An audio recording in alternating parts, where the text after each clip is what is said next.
Welcome to the PR Maven Podcast, a podcast all about growing your network and building your brand through traditional and digital networking techniques. I'm Nancy Marshall, the PR Maven and CEO of Marshall Communications. Stay tuned for this week's episode, and thanks for listening.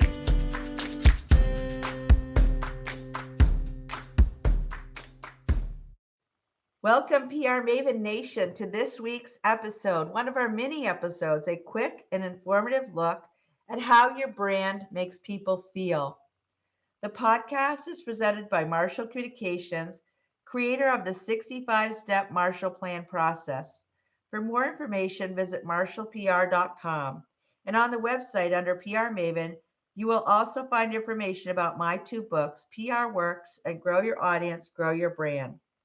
This week, I will be sharing my Forbes Agency Council article entitled The Only Question That Matters: How Does Your Brand Make People Feel?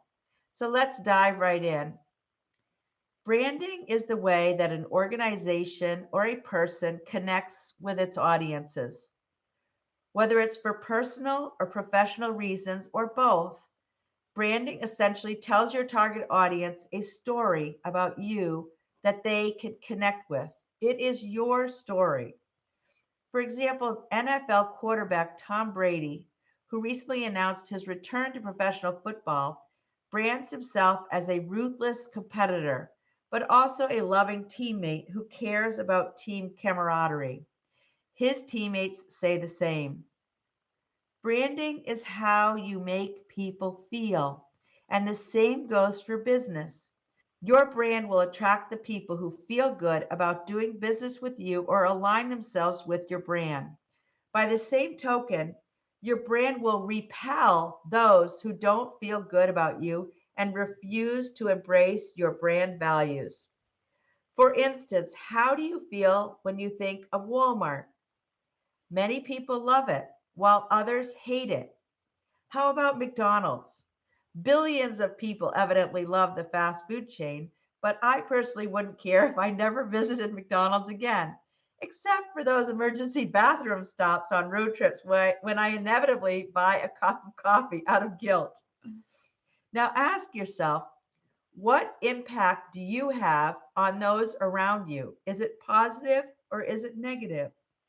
Do they keep coming back for more or do they stay away from you? I, for one, want to always make people feel better for having met me. That is my personal brand. In general, people want to feel good. They want to be happy. They want to be uplifted, especially in light of everything that's going on in the world right now. In some ways, people want to escape their own lives for a second, even if it's for a fleeting moment. Your brand can represent an opportunity for escapism, a getaway from the current problems in the world. After a business meeting, I want people to think, she makes life so easy for us. I want them to think, we can't wait to see her again. Remember, people need to know, like, and trust you in order to spend their hard-earned money with your brand. Spending presents an opportunity cost. If they spend it with you, they can't spend it with another brand. Therefore, you need your clients and customers to feel pride in your brand. Employees, too. If you hire and manage people, you need them to feel proud about working for you. They need to trust you as an employer. But you can only inspire trust if your brand story is clear. You want your brand values to be easily identifiable so people know what you're all about. Only then can they start to like you. For example, presenting your story and values on your website, in addition to physical locations if possible, makes your branding obvious to others. Consistency matters. All of your public relations and marketing efforts should reinforce your brand story and the values that matter to you. Don't meander. Figure out your talking points, then drive them home repeatedly. There's a reason why the best advertisers rely on repetition. As Donald Miller, author of Building a Story Brand, explains, clarify your message so customers will listen. Over time, it becomes as important to repel the wrong customers as to attract the right ones. You want to find potential brand ambassadors who firmly believe in you and will share your story with the world. My team is now working on a marketing plan for a sustainable, eco friendly resort destination where people will sleep in tree houses and cook their own meals from organic, locally sourced meal kits. The guest avatar for my client's resort is the opposite of the avatar for the one of those all inclusive luxury beach resorts in the Caribbean, where your every whim is serviced. Those are two very different kinds of brand ambassadors. But in either case, you want consumers to become raving fans. Brand ambassadors should be passionate about the community formed around the brand. I always think of my favorite Maine ski resort, Sugarloaf, where I used to work as director of communications. The resort has cultivated thousands of raving fans who call themselves Sugarloafers. They love skiing there, talking about it, hanging photos on their walls, spreading the love on social media, and coming back for more while finding every opportunity to tell others about how much they love it. It's almost a cult following. The Sugarloaf logo is simple and highly recognizable on the back window of their Suburbans or Jeeps as they drive northward on the highway every weekend. You can't fake that passion. Sugarloaf turns people into brand ambassadors, and you should do the same in your business. In branding, the only question that matters is this: how do you make people feel? For more insight, get access to my latest book entitled Grow Your Audience, Grow Your Brand by visiting prmaven.com/giveaway and download a free copy today.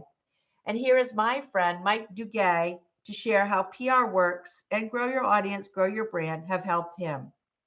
After reading PR Works, I really started to think about how marketing actually works.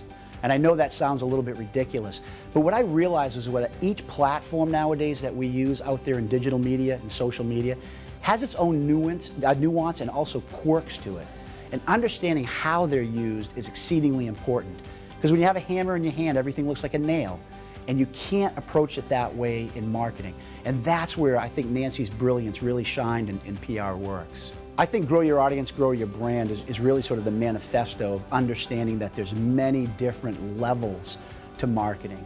It's on your personal side of your brand, how actually you express yourself through business, but also what people hear you saying and what they see out there in the public eye as well.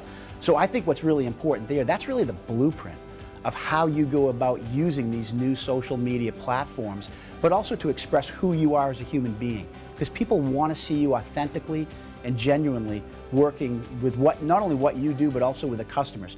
And Nancy, on a personal level, I think that's who she is. She embodies that approach.